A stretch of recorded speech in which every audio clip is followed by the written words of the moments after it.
Hi, my name is Dr. Ryan Hooper. I'm a board certified clinical psychologist practicing in Chicago. And I'm really excited because today I'm going to be doing a reaction video looking at a series called 16 and Recovering. This is part of MTV's 16 and series. But this one is about a group of teenagers in Boston, Massachusetts who are at a recovery high school, which is not something that I've heard about a lot. Many times you'll have a separate treatment program that tries to integrate kids while still going to school, but this is just for kids in recovery. So I specialize in mental health and addiction recovery, and I feel like so many times mental health and addiction are stigmatized and they're not talked about. And so I think documentaries like this can really help the public get a better sense of what really happens, of what this really looks like, and to know that that the kids, the adults, the young adults that are struggling with addiction or mental health are just like you, just like me, and that mental health and addiction is just a disorder, just like any other disorder. And so not to judge them, not to stigmatize them, but to understand. And so that's actually the point of why I'm doing this reaction video too, is just to add a little more insight from someone who's in the field, and hopefully that'll be of help to you too.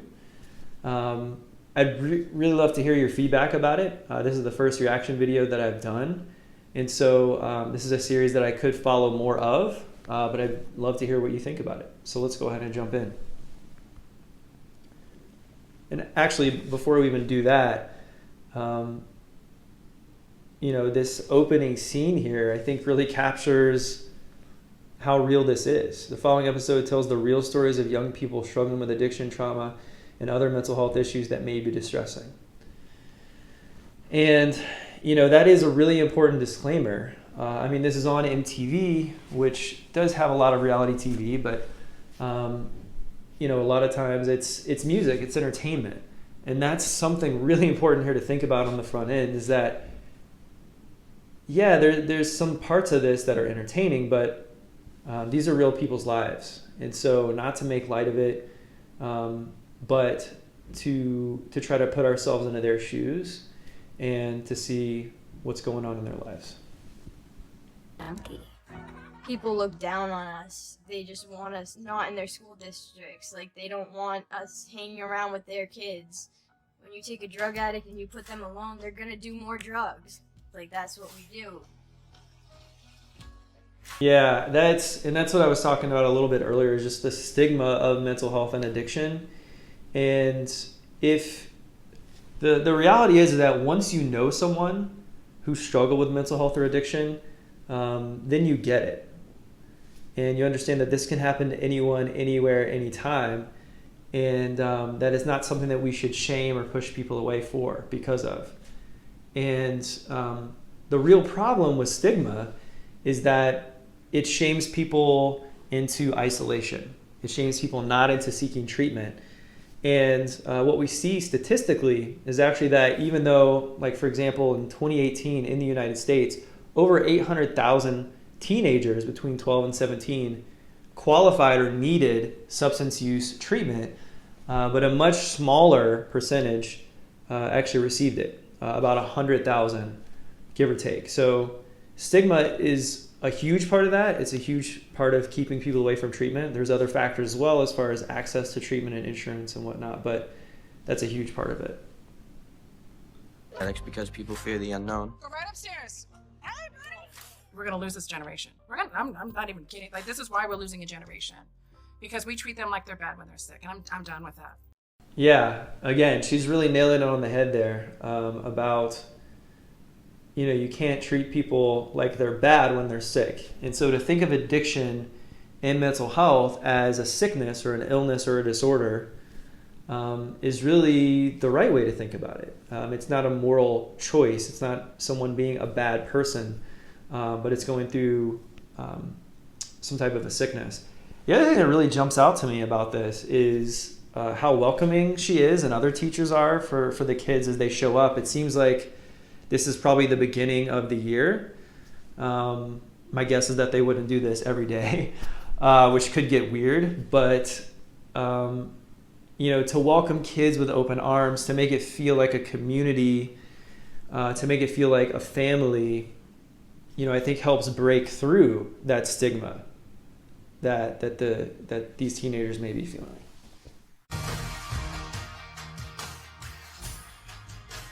Recovery High was one of the best things that ever happened to me. Yeah, let me just jump in there at the beginning, just with the quick intro. There's the power of addiction and there's the power of recovery. And that's what I see every day in the work that I do. Is it's almost like rams butting heads, and it is like a fight. It is like a battle. And recovery from addiction and mental health is not easy, but it is possible and it is doable. And being in a house, in a community like this, is a huge part of that. The new procedure is this. We are not going to just take a drug test and leave it in the bathroom if it's positive. So what people were doing was, number one, they were using other people's urine. Number two, they were hiding pee. And number three, they would do a drug test. If it came up positive, they would dump it out and throw it away. My name is Michelle Lipinski, and I'm the principal founder of North Shore Recovery High School. So any other questions about drug testing? I can tell my parents. Okay, so drug testing. Drug testing is a necessary part of recovery treatment, of addiction treatment. It can feel invasive as someone who has witnessed, observed, and a part of urine drug analysis. It can feel invasive. But at the end of the day, hiding and not telling the truth is often a part of addiction. And it makes sense why that happens, because if you're struggling, we talked about stigma earlier, you don't want that to be out in the open. So a lot of times not telling the truth, hiding things is a part of addiction. And so if someone is struggling, if someone is continuing to use cocaine, heroin, etc., then we need a way to really know that that's true. We need a way to verify that that's true. Now, there certainly are treatment programs where drug testing or blood testing is not a part of it, and you're just going more on their word, and that can work. However, in my own experience, trust but verify is kind of a part of it. And we talk about it early and often about why we're doing drug testing, why we're doing urine testing, is just to know that we're on the same page 100%. And if you're telling me that you're not using, but you are, the whole thing that we're doing is a lie. It disrupts everything that we're trying to do. So, talking about the importance of urine testing and why we're doing it and doing it regularly helps to make sure that we're on the same page and make sure that we're heading in the right direction. Because again, if you are using, you're telling me that you're not, then we're not really walking in the same direction. Whereas if you're still using and I know, either because you tell me or because your test comes back positive, then we can do something about that. We can come together and we can make an intervention. We can talk about what's happening and do something about it. So I love what she's doing here, as far as, she tries to be very transparent and just talk about it right in the open in this community style meeting. We also have community style meetings like this and programs that I've been a part of. And, it's about open communication. It's about having things out in the open. And sounds like they've had some issues with their drug testing. So it makes sense that they're trying to change the process a little bit to make sure that they know exactly what's happening. Am I going to tell your parents that's going to be a conversation that you and I have together? If there's something on it that's heroin or fentanyl related, that's opiate related, that's an automatic call. There's no black and white here, but you guys got to be honest with your drug use, because we can't help you if we don't know what's going on. You guys be safe, go to class, and be good to each other. Yo, who has history? Me. Stand on the red wing, first door on your left. I don't want to go to math. That's because you didn't go to Yeah, math so the part for 3 about, years. are you going to tell my parents? That's a great question. That's something that we know from the research is that about 50% of kids who don't use or drink, a big part of that is because of their parents. And so family and parents, especially for teenagers, is often a huge part of their recovery decision.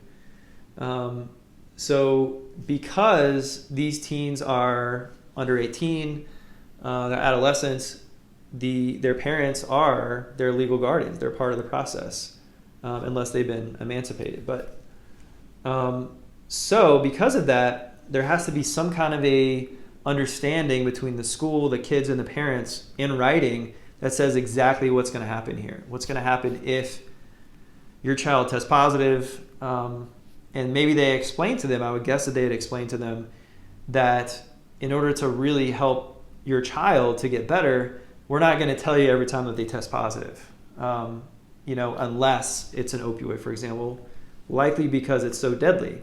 So that's part of what we're hearing there. Anybody have any dates that they want to tell us about? Any sobriety dates? What's the date? 7 months. 7 months. Nice job, Carly. The first time I got high, I was 12 years old in 7th grade. I mean, I've always gotten bullied ever since I was a kid. A lot of people say, like, the people who are, like, super, super nice are, like, the ones who get bullied. So as she's beginning to discuss, where her addiction started, where her mental health struggle started, and she's connecting them to interpersonal issues, to bullying, and I'm sure she's going to tell us about how that eventually led to her addiction. But I actually wanted to back up just a little bit more to that meeting where they're asking about clean time or recovery time. And that's a huge deal. I mean, that's something that, when I'm in a community meeting or when I'm doing a group, that's something that we talk about regularly, because that time in some ways is all that they have. And whether it's a month, whether it's a year, 7 months, as it was for her, that's really powerful, and that's important to talk about. And saying that to others and hearing them celebrate you, and and you celebrating it with them, that in itself is part of the reward. So talking about it is really important. How I would describe myself is I'm laughy. I'm a very giggly, fun, goofy person. I'm the cheerleader of Recovery High School. I did it better than you. It makes me feel good, but I'm sure it makes other people feel good because they get a friend that, is funny. But what I do love about that is you can just see that she's still a kid, that she's 16. And, because you struggle with addiction, it doesn't change who you are. And to see kids running around and being goofy, that's a part of it, right? That's a part of who teenagers are. And so many times addiction, when it gets in the way of that, it strips that away. So it's nice to see that in recovery, Alba is getting that back. Honestly, we love our students. We really do care deeply about them, and they know it. My students know it. There's a lot of crisis that happens at the school, so I have to have my composure and be like, I've got this. Hey, Sammy. How are you? I'm good. How are you? Good, How goes that opiate battle? That's good. Yeah? Sober? You're sober? Yeah. Nothing? No Suboxone, no Vicodin, no Percocet, nothing? Nothing. You can Okay. drug test me later. Oh, you betcha I will. I'm Sam. And you can see more of her style as an educator is very maternalistic. It's very hands-on, it's very touchy, which my guess is for this type of a setting, for teenagers who are struggling with addiction, who may not have that maternal figure at home, may or may not have. This is probably a whole different experience for them. And it's a new way for them to feel acceptance, to feel love. And that's really powerful. That's something that can get you through recovery. It's definitely not my style. I mean, as a clinical psychologist, those are different boundaries that I have. but she's not a psychologist. She's a principal, and she's an educator, and in a very specific setting. So this is something that works for her. I would also say that, the size of the school, only being about 50 kids, probably allows her to do this too. A lot of programs that I've worked in have been about this size. And I can imagine that once you get to a certain point, it's hard to really connect with every person like this, like she is now. So the size that the school is at probably really helps her to do that. I come to school and I got supportive people here that care about me and love me, and it really helps a lot, Today, I'm from 35 days of sobriety and from staying clean and solving my problems I created. That was beautiful. Thank you. My drug use started with alcohol. I was probably very young, like 8 or 9. Then I started smoking pot, probably 10, 14. I got into the benzos, and I want to clap for him. Started with alcohol. There's a creative side many times to recovery, especially when you've reduced your life so much with drugs, with alcohol. So many times it takes over everything. And so to give that up, you have to try some new things. You heard him talking. He wasn't just writing, he wasn't creating fiction. He was writing a story, poetry about himself, about his own story, about where he's coming from, about where he's going. And that can be really powerful and transformative too. That's probably dope and fentanyl, heroin. Yeah, 17 has been a really rough year. Are you eating this kind or no? Yeah, I'll try it. It's really good. You gotta try it. Here. I'm having mine with the mushrooms. What about the pizza? You guys? I know it affects my parents. Addiction, but when I'm on drugs, I really don't care about anybody but myself because it's the So you heard the disease. progression there for Sam, starting at a very young age, and how it would go from, marijuana to alcohol to then benzos, and that seemed to really step things up for him, make his life a lot harder, to the point where then he's using crack and heroin. First thing I want to do is stay off the opiates, so that's my main thing, and then I want to stay away from the crack after that, but all of it leads back to the opiates, Here you go. Yeah, boy. It's filled.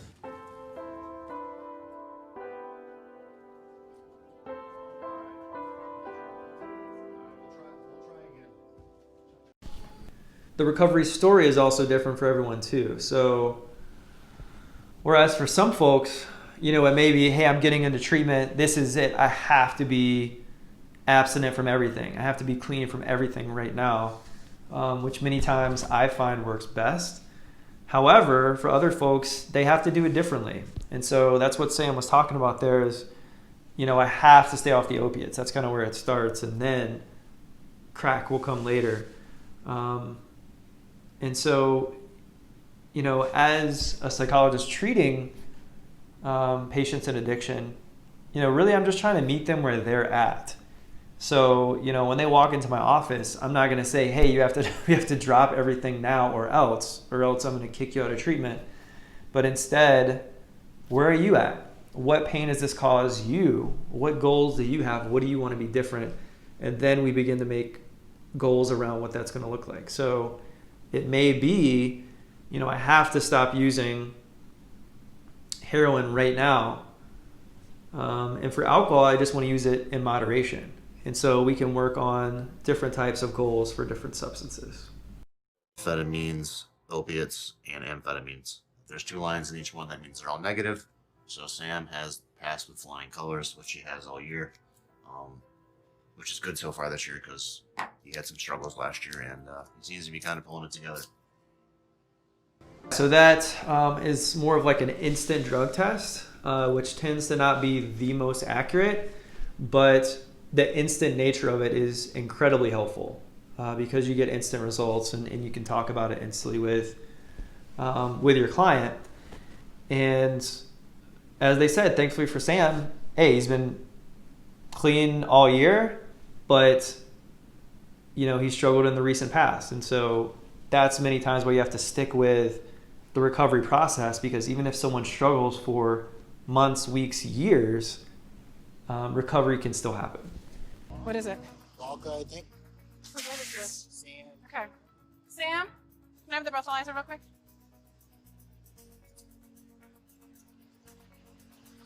Okay. I'm either gonna end up dead, in a jail, institution, or sober. It's just like, I really don't want to be sober. Here we had Sam, right? And we just saw his urine drug test, and all of his tests have been negative so far that year, which was a celebration for him. And here we are going on a field trip, going into Boston, and the principal saying, hey, if anybody's got alcohol on you, if the breathalyzer is positive, we're going to police. And the counselor knows it instantly. I don't know if he gave it to him or if he smelled it or what happened, but it happens a lot. And just when someone seems to be making progress, maybe in one area, maybe in another, there's a setback somewhere else. She's doing exactly the right thing, which is, let's look at it, let's talk about it, let's find out what happened. Why would you think this would be a good idea? I don't know. How much have you had, seriously? Not too much. Keep going until it stops. It's 0.02. Yeah. Okay, we're gonna talk about this later, okay? Yeah. Bad idea. Go ahead and go back on the bus. Myself up more than I could ever beat him up. There's a culture around the student discipline, and it's very punitive. Okay, that's an amazing point, and really smart, because what she's talking about there is that most of education is incredibly punitive for substance issues. So in a recovery high school, if you have a zero tolerance policy, you're probably not going to end up with a whole lot of students. And so they're much more flexible with how they do it. And to go back to the bus, I really love that. She held him accountable. It seems like maybe he gave it up himself, which would be really incredible. But so he gave it up himself. She talked to him about it, took him off the bus, so his friends know that he's being held accountable for it. Breathalyzed him, so it was at 0.02, so the legal limit is 0.08. So he was telling the truth that he probably only had a very small amount. And she wasn't overly punitive, so she wasn't saying, hey, you're going to your room right now, or you're going home right now. She confiscated the vodka, but said, go back on the bus. And we're going to talk about this later. So I actually love that she's holding him accountable. And my guess is that there may be some consequences or something else that's going to happen later, at least just a serious discussion about it. But, I'm not going to strip away all of, everything that you've gained so far. I'm still going to allow you to go on this trip. And that's often a really tough balancing act that I find in the recovery work that I do, is trying to hold my clients accountable and having a real discussion around what happens, but also being empathic, also really working with them and seeing them as a person, that we can't just take away everything because they messed up. So good job by her. Because I feel because I'm like a really happy, goofy person, but I just want people to know, like I'm basically like the girl version of Robin Williams. When I laugh, it's because it's like a coping mechanism when I'm nervous. And really incredible. Called the director and asked for an interview to really be honest about what was going on for her. And I think, as we've seen so far, like in the halls, for example, she's running around, she's being goofy, she's jumping on people's backs, being a cheerleader, all those kind of things. But inside, she feels a lot different. And, her comparison to Robin Williams there is a really good one, because so much of what we know about Robin Williams is, he tried so hard to make everyone else laugh and to make everyone else's life better. But inside, a lot of the time, not all the time, but he was really hurting. And it sounds like that's what's going on for Alba too. And to the point where, backtracking a few years, she attempted suicide. And she made that connection between depression and her own substance use. And if we remember from earlier, she also talked about the bullying that she was experiencing. So, what we know in the addiction field is that co-occurring disorders, mental health disorders, in particular depression, anxiety, PTSD, so on and so forth, are often a huge part of addiction. Depending on the age range, we're talking upwards of 50%, where someone has both a mental health issue and addiction. And, it's not always the chicken or the egg. The depression doesn't always lead to the addiction, and the addiction doesn't always lead to the depression, but at some point they come together. And once they're both happening, then it's that much harder to break that cycle. And that's what we're seeing here for Alba. I've been anxious my whole life. I was born that way, and depression and anxiety are a major part in my drug use. Self-medicating, you call it. Do you want to be sober? Yeah, I do, but I say that all the time, like, I'm done with that shit. I'm done with that shit. Then it's just like, your mindset changes when you get that into you.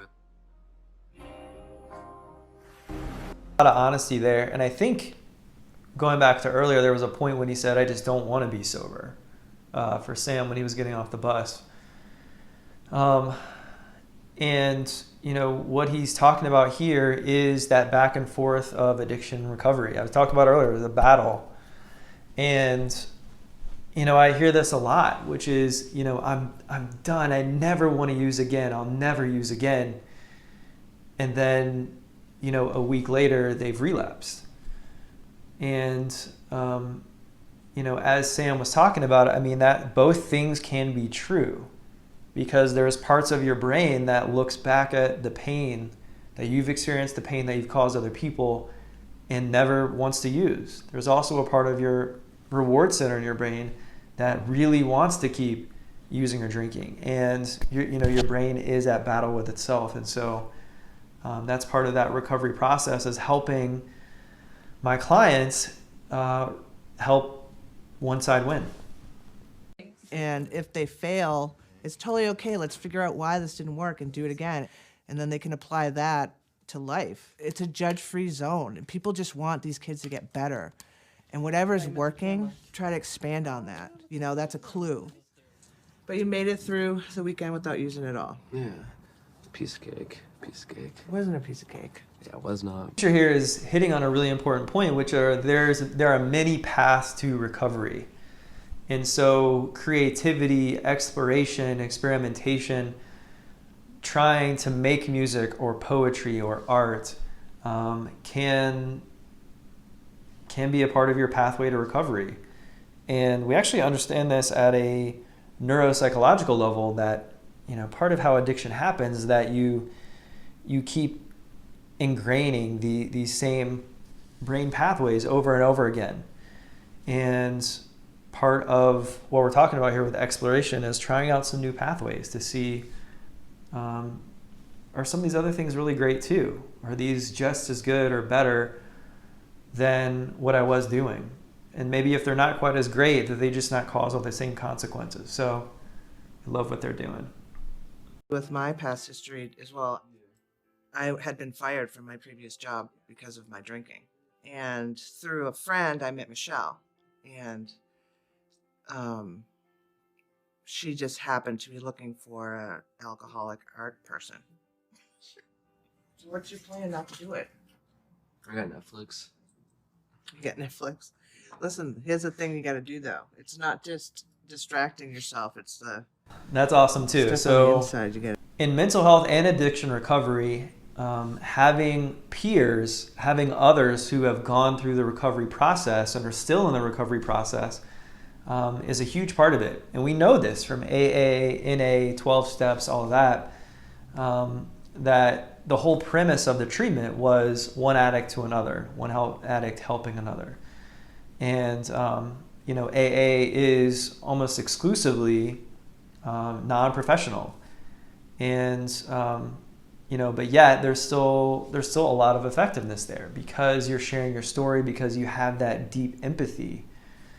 And, so that's what we see here with the art teacher is I'm sure she shares about her own story, about her own history, and she can also be that light at the end of the tunnel to say, look how far I've come. I'm a teacher now.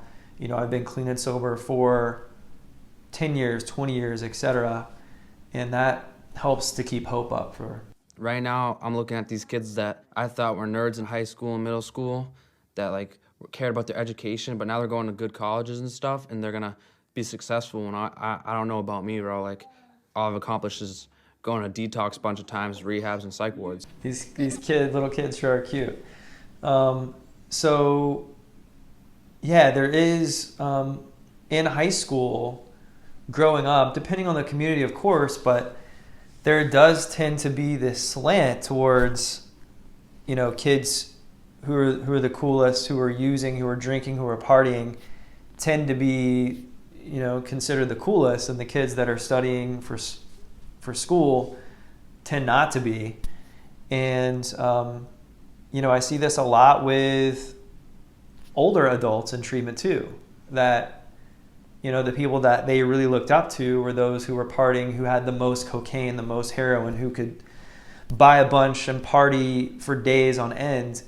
And at some point, they have to change their whole perception. They have to rewire their brain to see their life differently, to see what's valuable differently. And that's what Sam is doing here. I've been doing a lot of drugs lately, a lot of cocaine, amphetamines, and benzos. Are you high now? No. I kind of wish I was, but no. Why do you wish you were high now? Because it just feels good to get high. I just want to get high, but I can't, so. This type of instant test, the way that you validate it, if you're not observing them, which is very invasive, if you're not observing them, then the temperature is basically what you go off of. So your body temperature is pretty consistent, and so your urine coming out is pretty consistent too. So if it's above that or if it's below that, then it's been contaminated or it's not theirs. And we've been seeing Alba a lot on this show so far, and this is the first time that we've really heard her say, "Hey, I've been using," and a few different substances, and her test was positive. And so I'm not sure if this is a regularly scheduled test or if the principal suspected something, but it was positive. So I'll be interested to see how they deal with it. This game? Yes. Let me just kill this guy. My Nana is my guardian angel. All right, I'm gonna make us some tea while you get the movie up. Me and her number one thing is cuddling and drinking tea. But she doesn't understand, what depression is. She'll say, you have your meds, so you're good. Just be happy. Why can't you be happy? So it doesn't work that way, though. Yeah, so a lot of honesty from Alba. And I hear this a lot, which is, I just want to be high. It feels good. I know I can't. I know that it's killing me, but I just want it. And so, a lot of honesty there from Alba.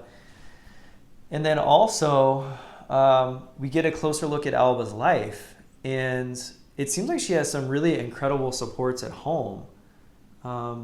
She looks like she has her mom and grandma, and her grandmother doesn't quite get it. She doesn't quite understand depression or how you work through it, but cuddling, drinking tea together, that's pretty incredible too. And so, my guess is that warm attachment that she has with her mother and with her grandmother is ultimately going to be a part of her recovery, even though she still struggles now. It's embarrassing. What's embarrassing? Being depressed. Why is that embarrassing, Guys, honey? it's embarrassing. It's part of life. It's part of who you are, your chemical makeup. And it's also a bunch of the other stuff that you've been dealing with your whole life. So you know what? It's not a shock to anybody. You're going to have a little depression. Do you think? Yeah, a little bit. Great. That the principal is, really incredible in this moment. The fact that, again, I wouldn't necessarily be holding my client's hands, but you can just see that maternalistic connection that she has, and it's it's assertive, it's transparent, she's asking the right questions, and she's not just saying, hey, let's move forward, let's change the subject, let's just make sure you don't do this again. No, she's having her reach out to her family, she's having her get honest with her family, and it's really touching when she says, I can't imagine a world without you here. And those are the moments that save people's lives. Those are the moments that make that connection, that help people change and grow. Are you there? Yeah. Okay.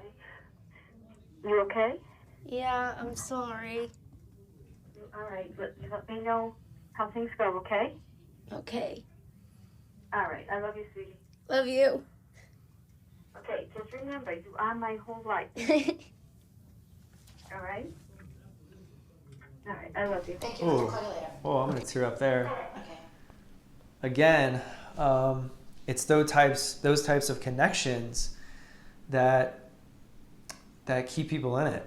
When they're really struggling with depression, when they're thinking of hurting themselves, when they're feeling the shame and guilt of continuing to struggle with using, and when you hear, you are my whole world, I mean, that could be overwhelming, that could be too much of a burden to hear, but as we can see for Alba, that's a really powerful moment for her.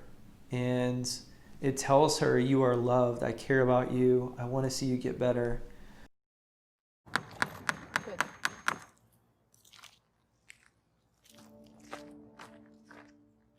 How long's she been missing?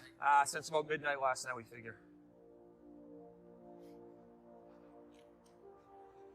Even when there's a good run, and you can see the light in his eyes, and you can see him in a good place, you just feel this pendant thing on the back of your shoulder. It's tough. You can see just how incredibly hard this is on parents, on the loved ones of someone struggling with addiction. And, if we backtrack to what Sam was saying earlier, he was saying he wasn't sure if he could do this. He wasn't sure if he could stay in recovery. And, I've seen this a lot where people just they just disappear, just overnight. It seems like days or weeks at a time, they're doing really well and they're working their recovery process, and then in a moment, that impulsivity comes out and they take off. And these parents are just searching for him. And in his text, I think he said, he didn't want to be treated like a baby anymore. And, it definitely that's not the sense that I get from the high school, but I could imagine that it does feel a bit overwhelming at times, to be drug tested at school, and before that you could just roam free. So at least they have the communication with him, even if he's not regularly texting.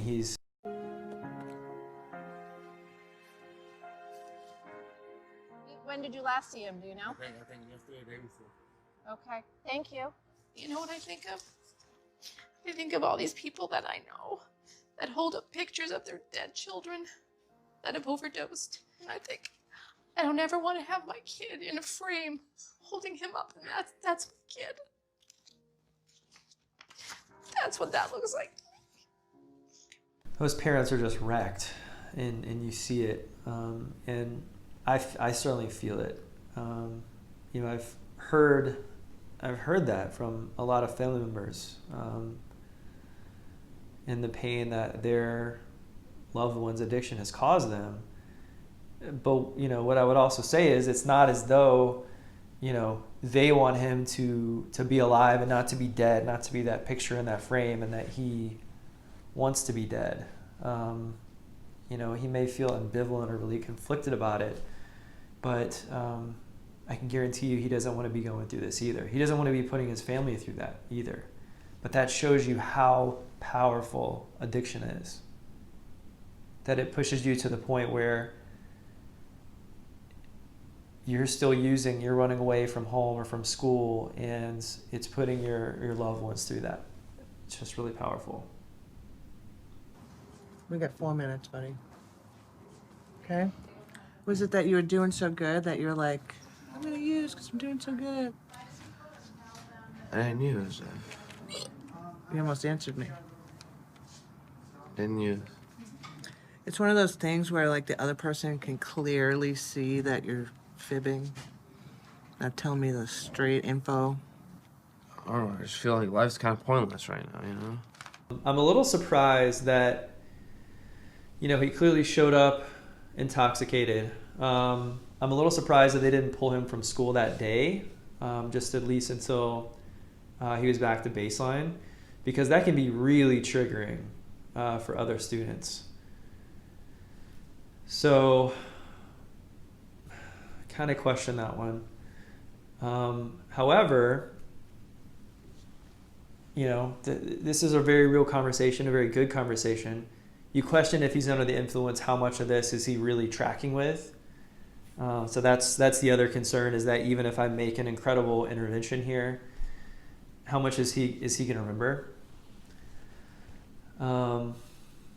But you know, you see this contrast with real life, with addiction life, and she's trying to put him on the you know, on the yearbook staff, and you know, he's sitting there clearly very intoxicated and slurring his words a little bit, and also, you know, lying to her face, saying, you know, I didn't use. So that's hard to see. It's okay. We're gonna get you some help, right? I know, babe. Been struggling for a while, haven't you? This is a relapse. He said it's been. Yeah, he said he really needs a psych hospital. He's really depressed. He's been talking about committing suicide. So. What should I do? I don't know what to do. I know, no. Can they come there? Can you see if Crisis can come here and do an eval? Sure. Okay. Yep, Paul's gonna call right now. I think it's just addiction, honey, and sadness. What we see there, well, first of all, I just want to point out there was a social worker right there alongside the principal, which is nice. So she has some clinical support for her. Yeah, so as I was talking about earlier, you know, I was concerned that they weren't taking him out of school, but we can see that there actually was more of a plan here. So they brought him into the principal's office, and he came clean, right, about what happened. He said Percocet, Klonopin, so an opioid and a benzo. And he also admitted to some depression, some suicidal ideation. And the principal is basically saying, look, he's reached a point where we can't manage him in this setting right now. So she's reached out to the parent, and they're looking to interact with more professional support, even to the point of getting him into an inpatient psychiatric hospital to get him stabilized on medications, or at least until the suicidal thoughts pass. So this is a good move. Clearly, when the high school can't handle it any longer, you need a higher level of care, and that's what Sam needs here. I know addiction, and I know the struggle that these children have when they get out of bed every morning. My own personal piece is, yes, my father was an addict, and I think it helps me relate to the children because I know what it feels like. And from someone who was also sexually assaulted as a young person, I can tell you that it's a really fine line between, are you going to fall into that rabbit hole, or are you going to crawl out of it? So the principal has her own recovery story, right? It isn't necessarily addiction recovery, but she has her own mental health recovery story, and you know, sharing that she has a trauma history. She didn't really go into specifics there, but you know, her father had struggled with addiction, and you can see she has such a connection to the recovery process, and that's part of why she gives herself to this so much. I mean, from what I've seen, she's really doing incredible work. We'll probably hold things there for today. Really an incredible first episode. I'm actually really impressed with the principal, with the school as a whole, and the type of resources and the type of work that they're doing there. You know, we're not, of course, we're never seeing the full story. I'm sure that, you know, there's some parts of this that we're not seeing, but from everything that I've seen here, a lot of incredible work happening. And, you know, to the teenagers that are allowing themselves to be filmed for this, you know, it just takes a lot of bravery, a lot of courage to share their story, and it's going to be multiplied 100-fold as far as the number of people in the world that they help. And so, you know, bravo to them, and I'm really glad that these stories of struggle and recovery are here. As far as for me, I really enjoyed doing this. Let me know what you thought. If you'd like for me to do more reactions to 16 and recovering, and yeah, I really look forward to hearing your comments.